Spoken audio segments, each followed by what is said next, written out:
At the risk of further stoking further fears of World War III, here we go.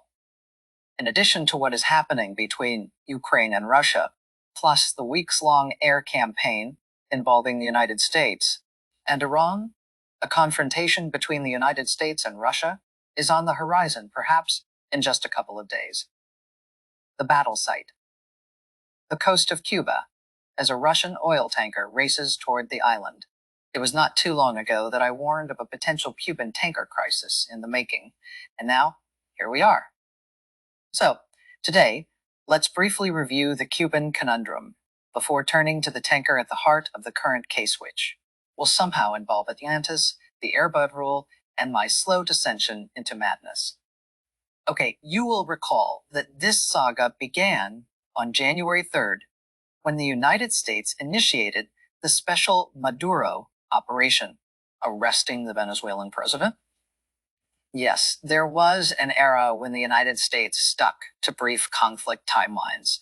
Well, in the aftermath, the White House has de facto controlled Venezuelan foreign policy.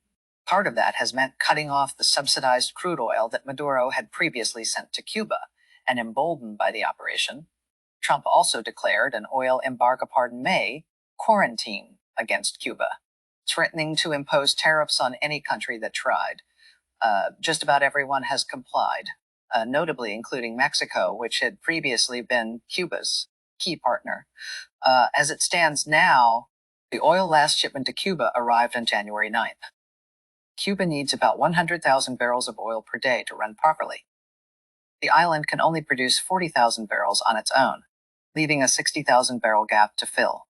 The end result is Cuba temporarily going dark, and a growing sense of desperation from the government. Cuba's main hope was to receive oil shipments from Russia, just as Cuba is desperate for oil. The Kremlin is desperate to find buyers, or at least was desperate before the Iran war began, and the tariff threat to Russia was effectively meaningless. Almost all trade between Russia and the United States ceased at the start of the invasion of Ukraine. However, the White House did not plan to have the tariff threat be the only mechanism of enforcement. There are also a couple of U.S. Coast Guard cutters patrolling Cuba, presumably ready to intercept any unarmed tanker attempting to dock on the island. I will emphasize the unarmed part as foreshadowing for later. Now, there already has been some action with tankers attempting to reach Cuba on February 5th. The Ocean Mariner departed Colombia with 84,000 barrels of oil, with a declared destination of the Dominican Republic. A week later, the tanker made a sudden movement toward Cuba. The U.S. Coast Guard interdicted, ensuring that the Ocean Mariner reached the Dominican Republic as declared. Round 2 also started in mid-February, when the Seahorse left Russia with 200,000 barrels of oil. Sailing west across the Atlantic and evidently toward Cuba, however, for most of March, it sat idle in the middle of the Atlantic Ocean. Drifting without apparent purpose, on March 17th, it restarted movement toward the Caribbean, this time aiming southeast of Cuba, perhaps to one of many destinations along the island chain. Reports suggest it may be Trinidad and Tobago, though maybe it is Venezuela. To speculate on what may have happened here, a Chinese company owns the Seahorse. Thus, even though it was carrying Russian crude, a third country was implicitly involved. And unlike Russia, the United States has an enormous trade relationship with China. The company behind the Seahorse may have been politically pressured into halting its plan. It then idled in the Atlantic until it found a new buyer, which ended up being an unclear Caribbean country not called Cuba. These two cases were merely the undercard, though, and we are now fast approaching the main event. On March 9th, the Anatoly Kolodkin left Russia. Perhaps to troll everyone, it declared Atlantis, USA, as its destination. Cuba is often linked to the mythical paradise of Atlantis, and perhaps the USA part plays into the notion that Trump would love to have the honor to take Cuba. Assuming that it does not pull a Seahorse and stop in the middle of the Atlantic, it could reach Cuba as early as March 23rd. On board the Anatoly Kolodkin are 730,000 barrels of crude oil. Cuba has idle oil refineries in the country that used to process the crude imports from Venezuela. As a result, This one tanker could buy Cuba 12 extra days of normal oil usage, remembering that the current gap is 60,000 barrels per day. Of course, the global context of this move is that it is happening concurrently with the Iran war. Oil prices surged and then have somewhat stabilized at elevated levels, with West Texas Intermediate just below 100 for Tex barrel, but who knows what it is by the time you hear these words.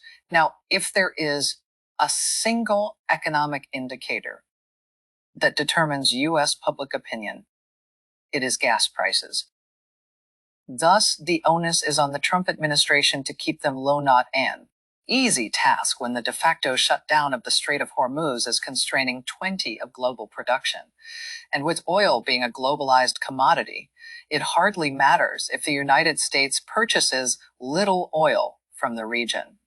One of the tricks that the Trump administration created was a waiver on some Russian oil exports.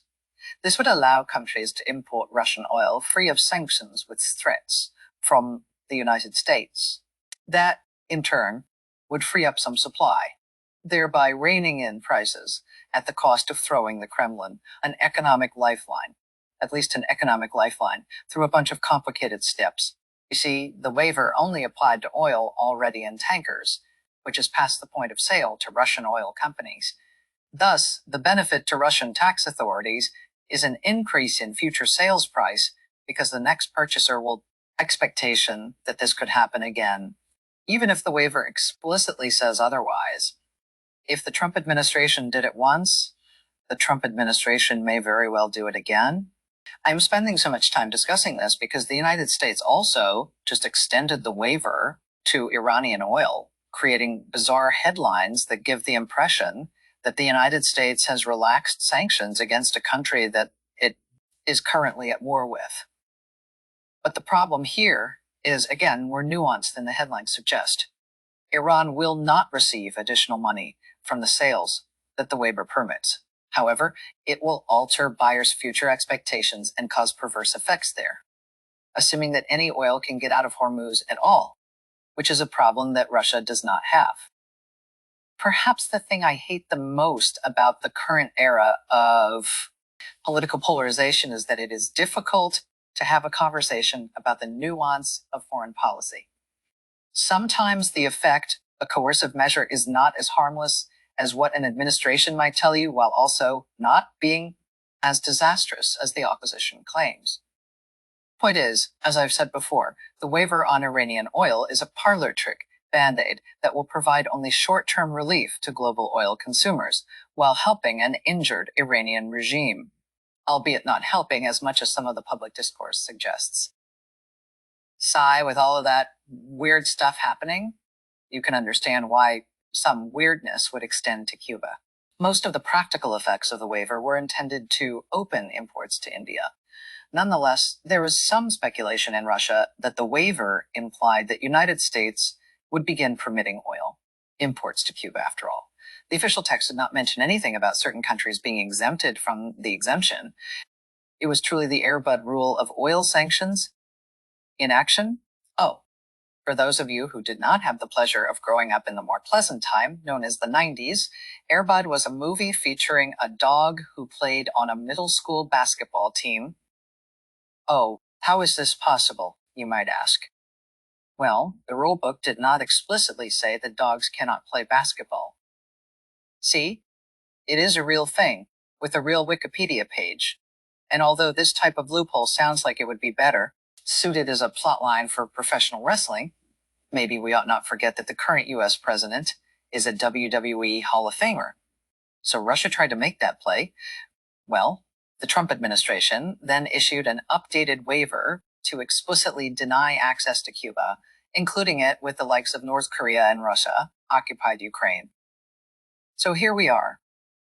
Let me briefly comment on how silly that expectation was, because it completely misses the point of those waivers. As it stands now, Cuba is not getting any oil. This has the effect of increasing supply for the rest of the world, even if it is making now a really bad time to be living on the island. To suddenly open up Cuba would then expand global demand, pushing a price increase to consumers in the United States. But the entire purpose of this whole song and dance is to decrease consumer prices in the United States. In any case, the Trump administration is refusing to budge, and we now find ourselves barreling toward a showdown. Interestingly, Russia felt that it was worthwhile to give the Anatoly Kolodkin a naval escort through the English Channel. Not a bad idea, given that Europe has a strong incentive to detain Shadow Fleet tankers. In fact, France detained a false-flagged Russian tanker yesterday. The higher oil prices are, the more money that this denies the Kremlin. Meanwhile, the United Kingdom's Navy monitored the Anatoly Kolodkin as it passed through the channel. No action, though not with the escort there anyway. However, that escort separated from the Anatoly Kolodkin upon entering the Atlantic. It therefore appears that if the United States wants to stop the tanker, it can. No one from the U.S. Coast Guard will be hurt, presuming that Russia has not placed Marines on board. There is increasing chatter coming out of the Kremlin to start doing this, but it has only been talk so far. And if the Marines are on board, then why hasn't the Kremlin broadcast this to deter a U.S. intervention? On one hand, it seems that Russia showed its hand by withdrawing the escort before getting anywhere near the Americas. Moscow has no ability to project power that far, especially when most of its bandwidth vanishes over the fields of Ukraine. Plus, there is the whole Monroe Doctrine thing. Given that, clearly, the United States will board the Anatoly Kolodkin if it tries to reach Cuba. If the Cuban government receives that lifeline, it will receive many more such lifelines afterward. The last 2 months of what is definitely a quarantine and definitely not a blockade will then be for nothing. Internalizing the inevitability of the Anatoly Kolodkin's detainment, the Kremlin will therefore instruct its captain to find another location to drop the oil. Yet, at least for now, the tanker persists. But on the other hand, one thing to recognize is that the Iran war has opened up a new vulnerability for the United States. The Kremlin no longer needs to send its regards across an ocean. It only needs to ship some aid Tehran's way. Now, actually, doing that is easier said than done, and threats are only as useful as the credibility of the potential follow-through. It is not like Russia has huge slack in its weapons manufacturing sector. Rather, the main realms that Russia has provided assistance to Iran are with intelligence and targeting. And presumably, if Russia wants to effectively threaten the United States, it would have to push for deeper cooperation on those fronts. The reason for this is economies of scale. It is incredibly expensive to set up an intelligence network, both on the ground and in orbit. But once established, it is very cheap to share what you know. Indeed, you will note that the United States has continued to give Ukraine the same assistance, despite the Trump administration withdrawing physical aid. It is the same principle at work. Still, on the margins, Russia could threaten to increase intelligence sharing. More than that, Russia has modified the design of the Shahed since Iran originally sold the license. I'm sure that Iran would like to get access to the improvements, particularly with AI targeting systems.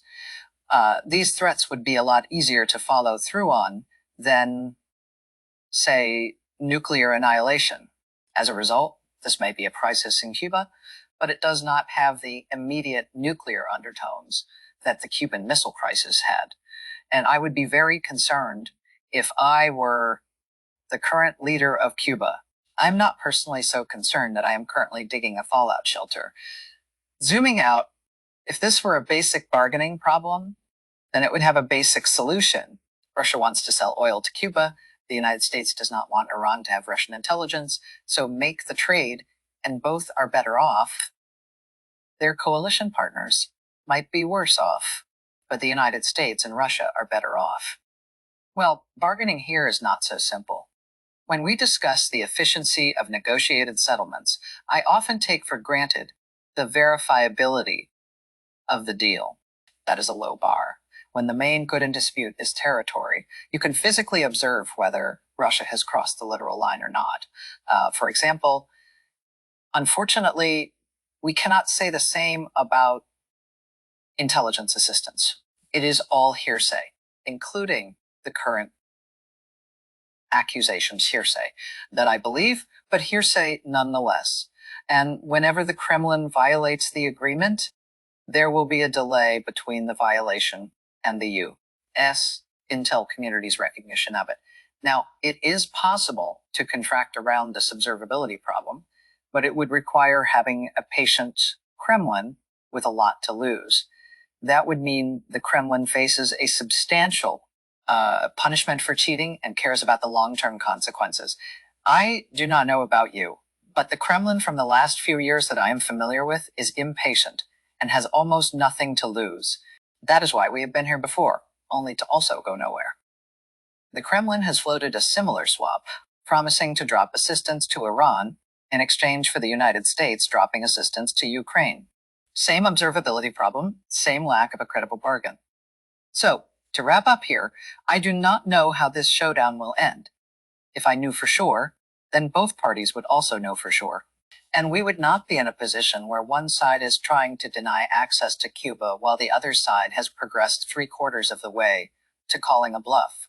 And what I do know is that this is a high leverage situation that is not receiving the appropriate amount of media attention. It seems that 2026 has no plans to give us a breather.